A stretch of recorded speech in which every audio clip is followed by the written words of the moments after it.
Today, we're wading right into, well, a full-blown corporate crisis, one that blew up so fast it actually threatened the national economy for a bit. Yeah, quite a situation. We're focusing on the Dangote Refinery, that huge facility, meant to be a symbol of economic hope. Mm. Because its management and the specialist engineers running it, they're locked in this really ferocious labor conflict. It got pretty toxic, didn't it? To the point where the federal government itself had to step in. Exactly. Intervention was required. It's a massive flashpoint. And our mission today really is to cut through all the back and forth and just impartially lay out the two radically opposing stories we're seeing.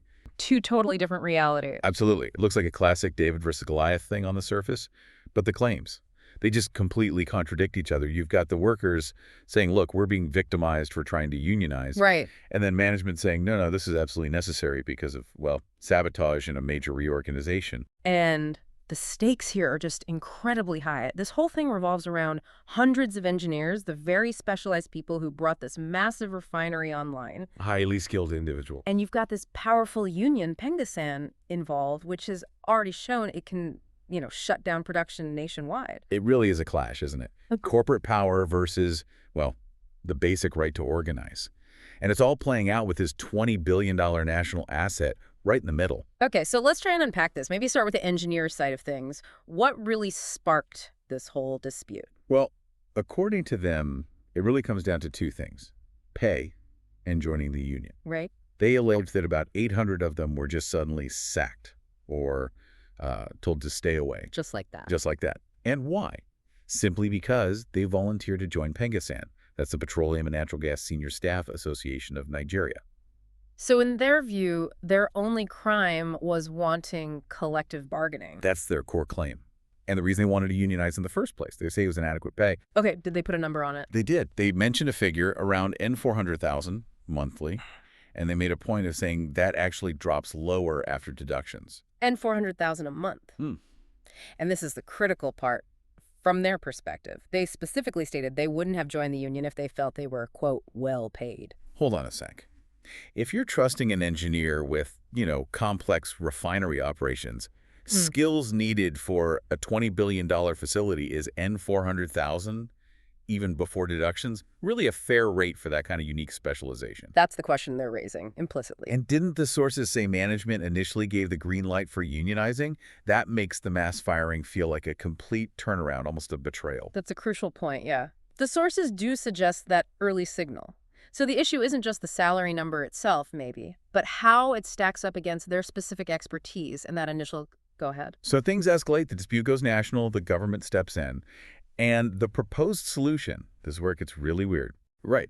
The Dangote Group was apparently asked to redeploy these engineers. Not back to the refinery, though. Oh. Where then? To other units, like sugar, cement, salt, maybe even send them out of the country. Wait, redeploy refinery engineers to a sugar plant? Right. Or cement? That's what was proposed. That really fuels the workers' claim of victimization, doesn't it? How on earth does a petrochemical engineer fit into a cement plant? It sounds less like redeployment and more like pushing them out. It's the sheer technical mismatch that seems to back up the workers' view.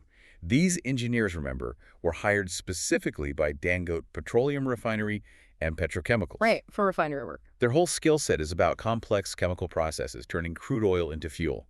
That knowledge is just not transferable to, say, handling bulk cement or refining sugar. It's a different world. So it's not just them feeling slighted, it's a practical, scientific point. They actually quoted their reaction, didn't they? Something like, how can you move us from the refinery to sugar or cement? It's not fair. Exactly. They're saying this move strips away their professional identity, basically. It seems like the group might be using the broader conglomerate's employment contract. The idea you can be moved anywhere to justify something the refinery division itself would never logically do. Is that the loophole they're using? That appears to be the interpretation from the workers' side. They argue this move is hitting them psychologically. They see it as clear victimization, designed to punish them for the union activity until they just give up and quit. And what's their status now? Or, well, when the sources were current? At that time, they reported just sitting at home since late September, basically waiting for posting letters that hadn't come. And they'd even been turned away by security when they tried to get into the refinery. Turned away at the gates. Wow. Okay. And what about the sabotage claim from management? How did the workers respond to that? They strongly denied it, very strongly. They talked about their loyalty, how some of them built it from the beginning. They stated flat out it is not possible they'd sabotage the place. And they also made a pretty stark allegation about who is currently running the refinery, right? Yes, they claim that only Indians are running the refinery at the moment, and that all the Nigerian engineers were sent away specifically for joining PENGASSEN, which, if true, raises serious questions about operations. Okay. That lays out a very detailed, very concerning picture from the workers' perspective. Victimization, unfair transfers, pay issues. But if that's their story, how does a massive entity like the Dangote Group respond? Let's shift to their official counter-narrative. They must refute all this. Oh, absolutely. And what's striking is how clear-cut their position is. They officially debunked the claims, as the sources put it. They completely reject the idea that unionization was the reason for the dismissals. So what was the reason, according to them? Two things: acts of sabotage and necessary reorganization. They framed it as essential restructuring, basically, not some anti-union move. Did the sources give any specifics on this supposed sabotage? Because that's a huge accusation. Without details, it could sound like a tactic to justify the firings, couldn't it? Unfortunately, no. The sources we have don't detail the sabotage acts. And that lack of specifics just makes the contradiction between the two sides even deeper. Hmm. But the group did directly push back on the victimization claim. They stated that PENGASSEN members are, in fact, still working within the refinery presently. Ah, okay. So they're implying the issue wasn't the union itself, but these specific individuals and whatever they allegedly did. That seems to be the implication. They also made a point of saying the engineers' September salaries had been paid. But wait, if their salaries were paid and they were just being reorganized, why were they physically stopped by security at the gate? That doesn't quite add up, does it? Well, that brings us back to the employment contract issue. The core of the group's argument seems to hinge on that mobility clause. Right, the idea they can be moved anywhere. Exactly. A senior official apparently stressed that all employees need to understand they can be moved to anywhere within the company. Cement, refinery, sugar, salt, fertilizer. The quote was, "That is the business." So they're basically asserting the right to treat staff like interchangeable parts across the whole conglomerate, no matter how specialized their original hiring was. That appears to be the stance. Yeah. And on the pay issue, they flatly denied the N400,000 figure, called it an outright falsehood. And said the real salary is. Far more than that. But again, no specific counterfigure was given in the sources we saw. So what really jumps out is this total point-by-point contradiction. Reason for dismissal, salary amount, the meaning of the employment contract regarding transfers. Both sides are saying the complete opposite. It makes it incredibly difficult to find objective truth, doesn't it? You have two completely separate realities being presented. It really boils down to this fundamental question.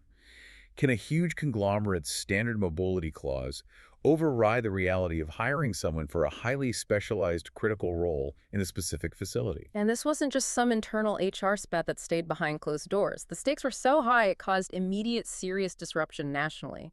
We need to remember PENGASSEN went on strike over this, right? They did, just last week, Sunday to Tuesday, specifically protesting the firing of these 800 workers. And that strike had immediate consequences. Absolutely. Straight away, nationwide losses in oil and gas production. A noticeable dip in power generation, too. Just a 2-day strike showed how vulnerable the whole system can be when you rely heavily on these single, massive projects. It's not just HR, it's national economic security. And it's not like this is the first time there's been friction between the Dangote Group and unions, is it? No, not at all. This seems to be the latest chapter. You might recall the previous clashes, Nupeng and Dapman, accusing the refinery of monopolistic practices and unfair pricing after that big petrol price cut. Right, I remember that. And even before that, Nopeng had issues with the refinery over attempts to stop tanker drivers from unionizing. So there's definitely a pattern here, a recurring tension around labor organization and control. So government mediation seems to have cooled things down for now, but the actual implementation of whatever was agreed upon, that's still up in the air. Exactly. Stakeholders are basically watching and waiting to see if the agreements from that conciliation meeting actually stick. Now, one really interesting angle here is the reaction from outside the direct dispute. Prominent figures stepping in. Yes, that was quite notable. People like the Emir of Kano, Mohammed Sanusi, Bishop Matthew Kuka, the activist Aishi Isufu. They all spoke out. And they weren't taking sides on the salary or the transfer issue, were they? No, their focus was different. They were essentially defending Dangote, the investor. Their message was a clear warning to the union leaders A warning about what? about taking actions that could potentially scare away investors. It really highlights how, for many influential people, this $20 billion refinery is seen as so nationally important, so symbolic, that it almost transcends a normal labor dispute. So protecting the investment takes precedence over the workers' rights issues in that view. It seems that way. The sheer scale of the project and the economic hopes pinned on it mean that defending the investor becomes paramount in that specific context. Okay, so we've laid out two completely different accounts. On one side, you have the engineer saying, look, this is clear punishment for trying to unionize because we felt underpaid. And they're using these absurd transfers to force us out. Right. Victimization masked by technically irrelevant redeployments? And on the other side, you have management insisting, no, this was about vital reorganization needed because of alleged sabotage. And it's all perfectly within the rights outlined in our standard employment contracts. Plus, the pay is actually much better than claimed. And the sources just show a direct clash on every single key fact. Yeah. Reason for firing, salary, contract terms, total disagreement. And what does this all boil down to? You've got this conflict that pits, really, the defense of workers' rights, the right to organize, the value of specialized skills against the need to protect these huge, critical national investments like the refinery. That's the tightrope. And the question to maybe chew on is, where do you draw that line? When these massive national projects clash with workers wanting to organize and get fair compensation, how is that balance struck? And maybe a deeper question about how corporations operate. What responsibility does a massive conglomerate really have to an employee's specialized career path when it decides to move them under a general mobility clause? Does that contract truly allow, ethically or practically, turning a top-tier petrochemical engineer into, say, a cement plant worker without it being seen as punitive? That's the tension to keep in mind as this whole situation continues to develop.